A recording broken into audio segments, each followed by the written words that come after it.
Mochi. Mochi.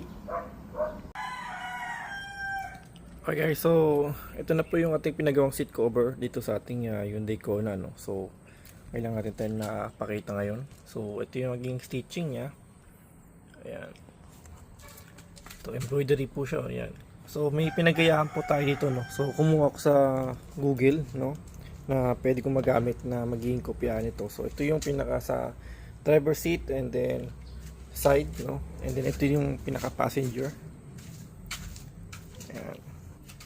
So medyo ano siya, lumapad tingnan kasi mayroon siyang foam eh, no, para before.